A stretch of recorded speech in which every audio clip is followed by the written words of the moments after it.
లేదు. మనం కట్టే ట్యాక్సులతోనే ఏ పథకమైనా వస్తుంది, ఏదైనా వస్తుంది, ఎలాంటి నిర్మాణం జరుగుతుంది. కానీ ఇంత దారుణంగా మరి 2005లో చేసిన వాళ్ళు కుంభకోణానికి ఈరోజు మనము మూల్యం చెల్లించుకోవడము చాలా బాధ అనిపిస్తుంది. ఈరోజు చూడండి, ఇప్పుడు అప్పుడే ఆల్రెడీ మీకు 22 కోట్లు 5 కోట్లు ఎక్స్ట్రా మన స్టేట్ గవర్నమెంట్ నుంచి, అంటే 35 కోట్లు అప్పట్లో కట్టడానికి 37 కోట్లు లేదు, ఇప్పుడు 27 కోట్లు జస్ట్ ఒక 200 మీటర్ల రిపేర్కే సరిపోతుంది. దీన్ని బట్టి రాబోయే రోజుల్లో బసాపురం సమ్మర్ స్టోరేజ్ 800 కోట్లు మింగబోతుందో ఒక్కసారి ఊహించండి. ఇది భయపడడానికో ఏమో నేను చేయడం లేదు. మేము పోరాడడం ఏమంటే, ఒకసారి అవినీతి జరిగింది, ఇలాంటి అవినీతి మరొక్కసారి జరగొద్దు, ఇదొక్క డిమాండ్తో మేము పోరాడుతున్నాం తప్ప ఇందులో మాకు ఎలాంటి స్వార్థం కానీ ఏది కానీ లేదు. ఒకటే పోరాటం, ఇంత పెద్ద చెరువుని మరి ఇంత నిర్లక్ష్యంగా ఎలా కట్టారు, మనసు ఎలా అవుతుందని చెప్పి అడుగుతున్నాము. ఒక ఇల్లు కడితే కనీసం సిమెంట్ కడితే ఇల్లు ఒక 50-60 ఏళ్ళు 70 ఏళ్ళు అనుకుంటాం ఉండాలనుకుంటాం. మరి ఇంత పెద్ద పట్టణానికి గొంతు తడిపే దాహాతిని తీర్చే ఒక సమ్మర్ స్టోరేజ్ ట్యాంకులు కట్టినప్పుడు మరి ఇంత నిర్లక్ష్యంగా కడతారని చెప్పి వీళ్ళని మనము చొక్కా పట్టుకుని ప్రశ్నించాల్సిన అవసరం ఉంది. ఎంత దారుణం, ఎంత రాక్షసంగా ప్రవర్తించారో ఒక్కసారి మనం ఆలోచించాలి. మరి ఆ చెరువు జరగడం జరిగి ఎక్కువ కుంగిపోతే మరి ఆదిని ప్రజలు ఏం నీళ్లు తాగాలి, ఎక్కడి నుంచి నీళ్లు తెచ్చుకొని తాగాలని మేము ప్రశ్నిస్తున్నాం. ఇంత దారుణంగా తయారైంది. ఎంతసేపు ఉన్నా కూడా దీన్ని పట్టు వదిలే ప్రసక్తి లేదు. చాలాసార్లు ప్రభుత్వం నివేదించుకున్నాము. ఇప్పుడు high court governor high court chief justice గారికి కూడా మేము లెటర్ రాసినాము. ఖచ్చితంగా రాబోయే రోజుల్లో దీనిపై మరింత పోరాటం ఉంటుంది తప్ప వెనుకంజ వేసే ప్రసక్తి లేదని చెప్పి ఆదిలాబాద్ జిల్లా సమితి తరఫున ప్రకటిస్తున్నాము.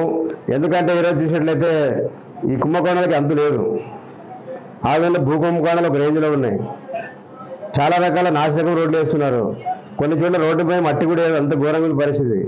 మరి ఇంత డబ్బు మనకు లేదు, తక్కువ ఉంది కొంచెం బడ్జెట్. మరి ఉన్న బడ్జెట్లో కూడా ఎప్పుడో 2005లో జరిగిన కుంభకోణానికి మనం ఇప్పుడు ఖర్చు పెడుతున్నాం. మరి ఎంత దారుణం చూడండి ఒకసారి. మరి బసాపురం సమ్మర్ స్టోరేజ్ ఇప్పటికి ఏదో ఖర్చు పెడితే అయిపోతుందని కాదు, ఇది కుంగుతూనే ఉంటుంది, దీన్ని రిపేర్ చేస్తూనే ఉండాలా, కుంగుతూ ఉంటుంది, రిపేర్ చేస్తుండాలా, కుంగుతూ ఉంటుంది, రిపేర్ చేస్తూనే ఉండాలి. మరి రిపేర్లుగా మన ఆదిని మున్సిపాలిటీ బడ్జెట్ అంతా పోతుంది. ప్రజలు ఒక్కసారి ఆలోచించండి. అదేవిధంగా ప్రభుత్వం కూడా ఆలోచించాలి ఈ విషయాన్ని. అదేవిధంగా మనము చూసుకున్నట్లయితే మేము హైకోర్టుకు మొరబెట్టుకున్నాము. గౌరవనీయులు ఆంధ్రప్రదేశ్ హైకోర్టు చీఫ్ జస్టిస్ గారు ఆదిని పట్టణ ప్రజలకు న్యాయం చేస్తారని చెప్పి, సిబిఐ ఎంక్వైరీ వేస్తారని చెప్పి మేము మంచి గొప్ప మనసుతో ఆశిస్తున్నాము. అదేవిధంగా నీటి విధానం కూడా ఆదిలో సరిగ్గా కనబడడం లేదు మనకు. రాజుల చెరువులు కూడా పనికిరాని చెరువు అంటారు కానీ దాన్ని ఎందుకు డెవలప్ చేయడం లేదు అర్థం కావడం లేదు.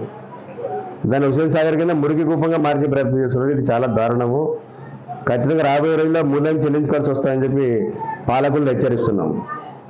మీ ఇష్టారంగా రాజ్యాంగం చేస్తే 3 లక్షల ప్రజల భవిష్యత్తును మీరు అంధకారం చేస్తే చూస్తూ ఊరుకునేదని చెప్పి హెచ్చరిస్తున్నాం.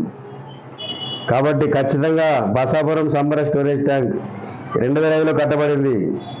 దాని వెనుక ఆ కుంభకోణంలో నాసిరకం కట్టడం కుంభకోణంలో ఎవరెవరైతే అవినీతి పరున్నారో, కుంభకోణం చేసిన నాయకులు కావచ్చు, అప్పటి ఎంత స్థాయి నాయకులను కావచ్చు, వాళ్ళ మంత్రులు కావచ్చు, తర్వాత అధికారులు కావచ్చు, కాంట్రాక్టర్లు కావచ్చు, ఎవరైనా కావచ్చు, ప్రతి ఒక్కరిని శిక్షించాల్సిన అవసరం ఉంది. ఇవన్నీ జరగాలంటే ఒకటే, లోకల్ సిఐడి వల్ల అయితే కాదు, ఖచ్చితంగా సిబిఐ ఎంక్వైరీ వేయాలి. సిబిఐ ఎంక్వైరీ అంటే సిబిఐ ఏమన్నది ఇంద్రలోకానికో చంద్రలోకానికి సంబంధించింది కాదు. అదే అమెరికా, రష్యా, మన దేశంలోనే ప్రజలకు అన్యాయం జరిగినప్పుడు, అవినీతి జరిగినప్పుడు ఆ అవినీతిని ఎగ్గు తేల్చడానికి సెంట్రల్ బ్యూరో ఆఫ్ ఇన్వెస్టిగేషన్ మన కేంద్ర ప్రభుత్వం ఏర్పాటు చేసింది. అది ప్రజల కోసమే తప్ప దాన్ని ఏదో సిబిఐ అంటే అంతే చీప అనే మనం అనుకోవాల్సిన వీల్లేదు. ఎందుకంటే ఈరోజు చూసుకుంటే అది మన బసాపురం సమ్మర్ స్టోరేజ్ ట్యాంకు కుంభకోణము ఈరోజు బడ్జెట్లో 100 కోట్ల కుంభకోణం. మరి 100 కోట్ల కుంభకోణం అన్నప్పుడు ఖచ్చితంగా సిబిఐ ఎంక్వైరీ వేయాలి. ఆ ఎంక్వైరీ చేసి ఆ యొక్క అవినీతికి పాల్పడిన నేరస్తులను, ఆర్థిక నేరస్తులను ఖచ్చితంగా శిక్షించి జైలుకి పంపాల్సిన అవసరం ఉంది. మళ్ళీ వాళ్ళ ఆస్తులను కానీ కొత్తగా బసాపురం సమ్మర్ స్టోరేజ్ ట్యాంక్ కట్టాలని చెప్పి ఆదిని ప్రజలకు మంచినీటి సౌకర్యం అనేది ఎలాంటి ఇబ్బంది లేకుండా సౌకర్యం కల్పించాలని ప్రభుత్వానికి విజ్ఞప్తి చేస్తున్నాము. అదేవిధంగా గౌరవనీయులు Andhra Pradesh chief justice, high court chief justice గారికి చేతులెత్తి నమస్కరించి మొక్కుతున్నాం. సార్, అయ్యా మమ్మల్ని ఆదుకోండి, ఆదిని ప్రజలను ఆదుకోండి, ఆదిని ప్రజలకు పట్టిన యొక్క దరిద్రాలను వదిలించండి.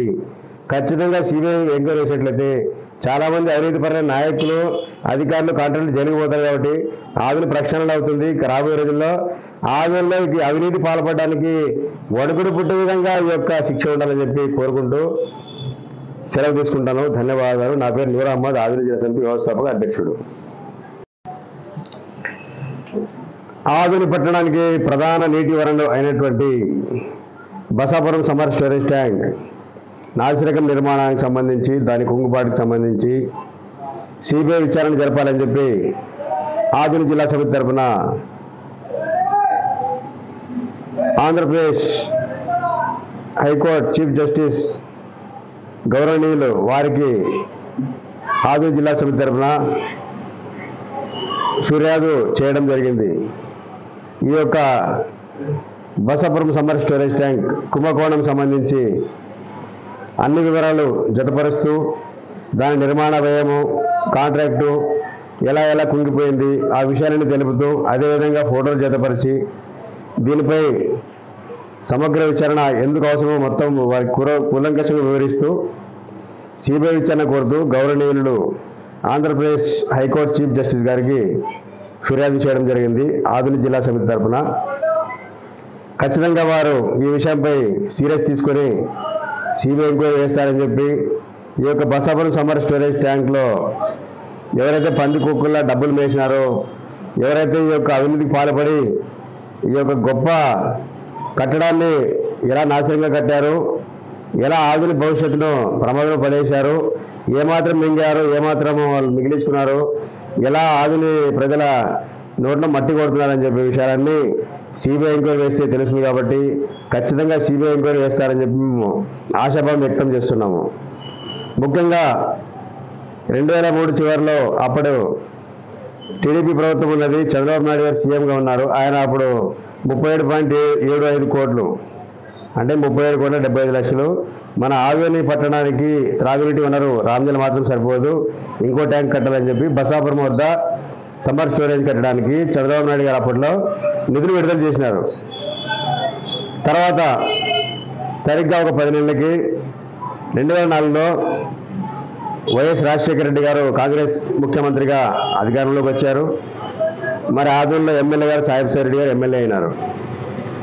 మరి కాంట్రాక్టు ఎవరు తీసుకున్నారు, ఎలా చక్రం తిప్పారు, దీని కనుక పెద్దలు ఏమిటి, మరి అంత పెద్ద ట్యాంకును కేవలం 4 ఇంచుల సిమెంట్తో ఎలా కట్టారు, ఇలాంటి మోసపూరితమైన వ్యవహారాలన్నీ నిగ్గు తేల్సింది. మరి అప్పటి నాయకుల, పాలకుల, లేకుంటే కాంట్రాక్టర్ల, ఇంకా దళారీల ఎవరు దీంట్లో ఈ యొక్క పాపంలో హస్తం చూపించారు, హస్తలాగం చూపించారు అనేది సిబిఐ ఎంక్వైరీ చేస్తే తప్ప తెలియదు.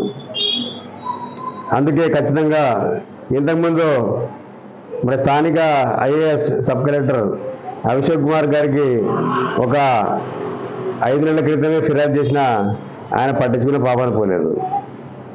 మరి తర్వాత కూడా చాలా రిక్వెస్ట్ చేసినా ఎవరు పట్టించుకోలేదు. కాబట్టి ఇప్పుడు చివరికి మిగిలింది న్యాయస్థానం కాబట్టి హైకోర్టు చీఫ్ జస్టిస్ గారికి ఈ యొక్క ఆదిని ప్రజల ఘోషను మేము తెలియజేయడం జరిగింది. ఖచ్చితంగా ఆయన సానుకూలంగా స్పందించి ఈ యొక్క అవినీతికి వ్యతిరేకంగా ఈ యొక్క ప్రజాధనం దుర్వినియోగాన్ని అడ్డుకునే విధంగా ఖచ్చితంగా ఆయన సిబిఐ ఎంక్వైరీకి ఆదేశిస్తారని చెప్పి ఆశాభావం వ్యక్తం చేస్తున్నాము.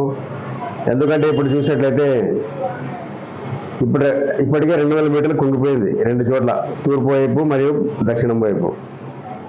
మరి ఇంతటితో ఆగుతుందా అంటే ఆగే పరిస్థితి కనబడడం లేదు. ఈ యొక్క బసాపురం సమ్మర్ స్టోరేజ్ ట్యాంకు లేక బసాపురం చెరువు దినదినం కుంగిపోయేదే ఉంటుంది కానీ బాగుపడేది ఉండదు. అంటే ఒక పాత బిల్డింగ్లో తయారైపోయింది అది.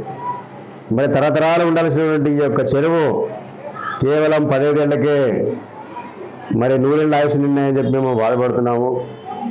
ఖచ్చితంగా ఈ విషయంలో, ఈ అవినీతిలో ఏ స్థాయి నాయకులైనా కూడా, ఏ స్థాయి అధికారులైనా, కాంట్రాక్టర్లైనా వదిలిపెట్టాలని చెప్పి మేము ఒక కృతనిశ్చయంతో ఆదిని జిల్లా సమితి తరఫున గట్టిగా పోరాడుతున్నాము.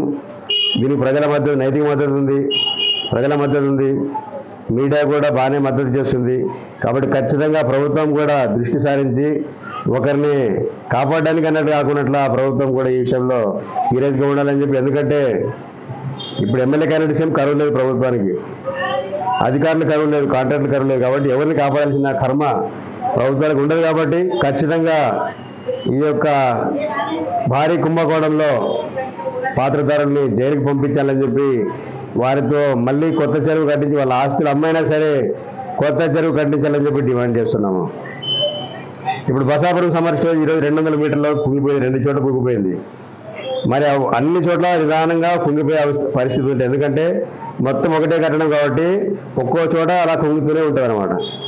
మనము మన మున్సిపాలిటీ డబ్బులు మనము కొళాయిలు బాగు చేసుకోవడానికో కసువులు ఊగడానికో శుభ్రత కోసమో కాదు, వచ్చిన డబ్బులంతా బసాపురం సమ్మర్ స్టోరేజ్ ట్యాంక్ రిపేర్కే పెట్టాల్సి వస్తుంది. నెక్స్ట్ ఈ సంవత్సరం ప్రతిపాదన ఏమంటే 22 కోట్లు ఏవైతే అమృత్ పథకం సెంట్రల్ స్కీమ్, ఆ డబ్బులు మొత్తము మన ఆదూరి పట్టణంలో మున్సిపాలిటీ పరిధిలో ప్రతి పేద ఇంటికి కొలాయి వేయాలనే ఆ డబ్బు వాడాలి. సెంట్రల్ నుంచి వచ్చింది ఆ డబ్బు. మరి డబ్బు మొత్తం తీసుకుని బసాపురం సమ్మర్ స్టోరేజ్ ట్యాంక్లో పోస్తున్నారు. మరి ఇది ఎంత దారుణం చూడండి. ఎప్పుడో 2005లో నాయకులు, కాంట్రాక్టర్లు, అధికారులు అవినీతికి పాల్పడి వాళ్ళు కోట్లు మింగేస్తే ఈరోజు తమకు వచ్చే సౌకర్యాలన్నీ ఆధునిక ప్రజలు కోల్పోవాల్సిన దుస్థితి ఏర్పడింది. ప్రజలు ఇది కూడా మనం గట్టిగా ఆలోచించాల్సి వస్తుంది. ఎందుకంటే ఈరోజు మనకు వచ్చే ఫండ్స్ కూడా మనము ఎప్పుడో ఎవరో చేసిన పాపాన్ని మనం ఇప్పుడు కట్టాల్సి వస్తుంది.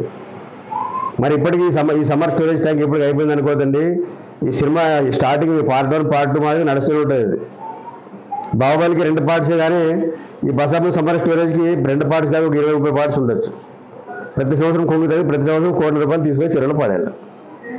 మరి ఎవడబ్బా సొమ్ము అని చెప్పి ప్రశ్నిస్తున్నాం ఈరోజు.